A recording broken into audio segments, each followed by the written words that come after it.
Las guerras de los Balcanes fueron dos guerras ocurridas en el sureste de Europa en 1912 a 1913. El conflicto se originó por causas políticas, económicas y culturales, así como a la tensión religiosa y étnica.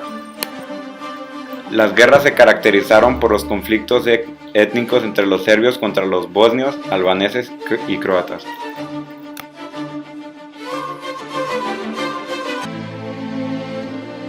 En los Balcanes siempre hubo problemas entre los diferentes pueblos. Serbia logró imponerse a otras naciones y con ella formó Yugoslavia, que era una federación compuesta por 6 repúblicas.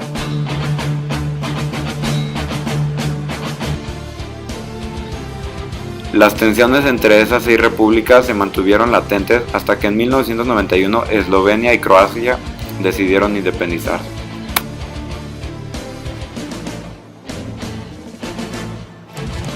Serbia trató de impedirlo por medio de las armas y estalló la guerra. En 1995 finalizó la Primera Guerra, solo Serbia y Montenegro quedaron dentro de Yugoslavia.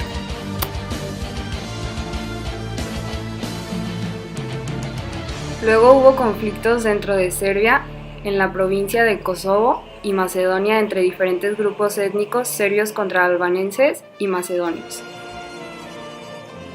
Se cometió un genocidio en Bosnia que consistió en la limpieza étnica que tuvo lugar durante 1992 a 1995.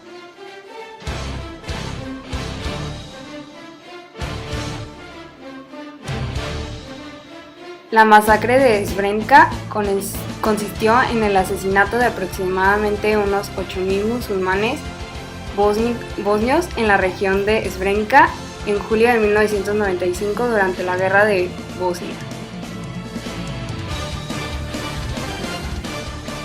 Se llevó a cabo por unidades del Ejército de la República Srpska, el BRS, bajo el mando del general Ratko Mladić, así como por un grupo paramilitar serbio conocido como los Escorpiones.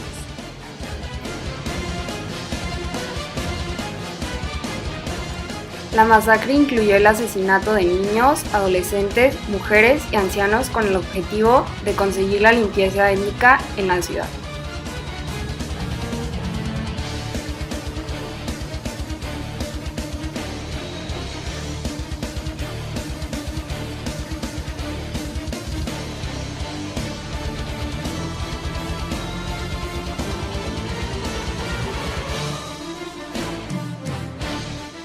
Un movimiento de solidaridad en España y una necesidad de ayudar a paliar los efectos devastadores de aquellas tragedias que se cobraron cientos de miles de víctimas inocentes.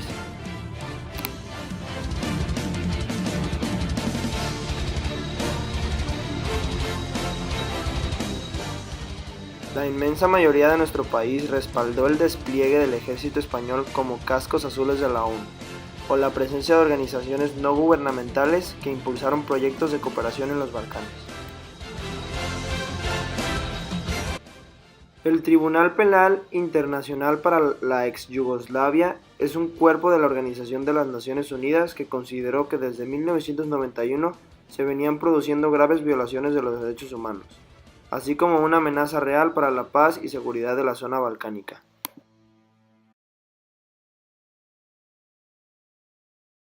La muerte de un viejo dictador comunista que lleva décadas en el poder muchas veces marca el principio de grandes cambios. La muerte de Josep Tito no fue una excepción. Desde 1944 hasta su muerte en 1980, Tito gobernó a Yugoslavia. Yugoslavia era un país poco usual. Estaba dividido en 6 repúblicas dominadas por distintos grupos étnicos y religiosos, incluyendo a los serbios, que eran ortodoxos, los croatas, que eran católicos, y los bosníacos, que eran musulmanes. Aunque las diferentes repúblicas llevaban siglos de tensiones, Tito había logrado mantener la paz gracias a su gran popularidad y a una política de unidad y fraternidad que reprimía el nacionalismo y los movimientos separatistas. Pero después de su muerte, su famosa unidad se empezó a desmoronar. Todo empezó en Serbia, la república más grande y más poderosa. Slobodan Milošević, un político del Partido Comunista, rompió con la tradición de unidad y se aprovechó de los viejos odios de los serbios. Tanto aquí como fuera de Serbia, los enemigos de los serbios se están juntando contra nosotros. Y hoy les decimos, no tenemos miedo, no le tememos a la guerra. Esa retórica lo llevó a la presidencia de Serbia en 1987, de donde logró el control del ejército de toda Yugoslavia. La noticia no fue bien recibida en las otras repúblicas. Eslovenia y Macedonia se declararon independientes. Pero cuando Croacia, una república que tenía una cantidad significativa de serbios viviendo en su territorio, trató de separarse, Milošević envió el ejército a proteger sus intereses.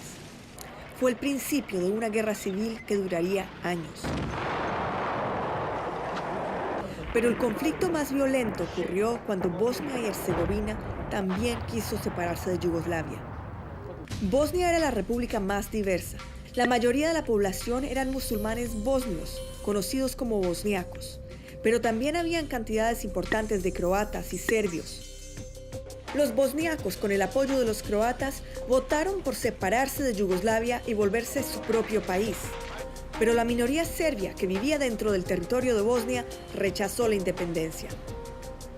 No piensen que Bosnia no se irá al infierno. Si se da una guerra aquí, los musulmanes probablemente dejarán de existir, pues ellos no se pueden defender. En el Parlamento de Bosnia, Radovan Karadzic emergió como el líder de la minoría serbia, y esas fueron sus ominosas advertencias. Al poco tiempo, los serbios que rechazaban la independencia de Yugoslavia formaron su propio estado dentro de Bosnia, con Karadzic al mando. Su plan era unificarse con la vecina República Serbia al mando de Milošević. Con el apoyo de Milošević y el poderoso Ejército Nacional Yugoslavo, el grupo de Karadzic empezó a tomarse poblaciones enteras en Bosnia, casi todas cerca de la frontera con Serbia. Donde habían musulmanes, las fuerzas serbias asesinaron a cientos de personas y obligaron al resto a escapar.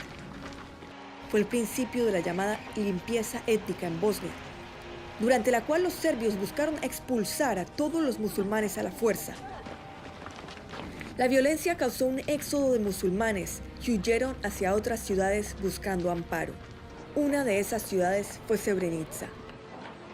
Habían casi 30.000 personas refugiadas en la ciudad cuando llegó el ejército serbio en 1993. En vez de atacarlos directamente, el ejército rodeó la ciudad, impidiendo la entrada y salida de personas y, peor aún, de comida y medicina. Al enterarse sobre las condiciones atroces en Srebrenica, un embajador de la ONU decide tomar acción. Diego Arria, entonces embajador de Venezuela en el Consejo de Seguridad, propone declarar a Srebrenica una zona bajo protección de la ONU. La resolución pasa, pero de poco sirvió. A pesar de las protestas de Arria y otros diplomáticos que visitaron la ciudad sitiada, las Naciones Unidas hizo poco por intervenir. El sitio de Srebrenica continuó, creando hambruna, desesperación y muerte. Finalmente, en julio de 1995, el ejército serbio se tomó la ciudad. Inició un capítulo aún más oscuro de la guerra. En las siguientes semanas, miles de bosniacos fueron violados y torturados. Cuando finalmente los serbios permitieron que los refugiados salieran de la destruida ciudad, los buses salían llenos de mujeres y de niñas. Los hombres y los niños musulmanes habían sido sistemáticamente exterminados, sus cadáveres abandonados en fosas comunes. Ante esta masacre, el resto del mundo finalmente reaccionó. La OTAN, una poderosa alianza militar liderada por Estados Unidos, lanzó ataques contra las fuerzas serbias. Milošević se vio obligado a negociar la paz y finalmente la sangrienta guerra llegó a su final. Los líderes de este genocidio han pasado las siguientes décadas enfrentándose a la justicia internacional. Milošević murió de un ataque al corazón en el 4º año de su juicio. Karadzic se escondió durante años. haciéndose pasar por un sanador espiritual en una clínica de medicina alternativa en Belgrado. Fue finalmente descubierto en el 2008 y tuvo que enfrentarse a un tribunal. Después de 8 años, Karadzic fue condenado a 40 años de cárcel por crímenes de lesa humanidad. La justicia llega, tarde, pero llega.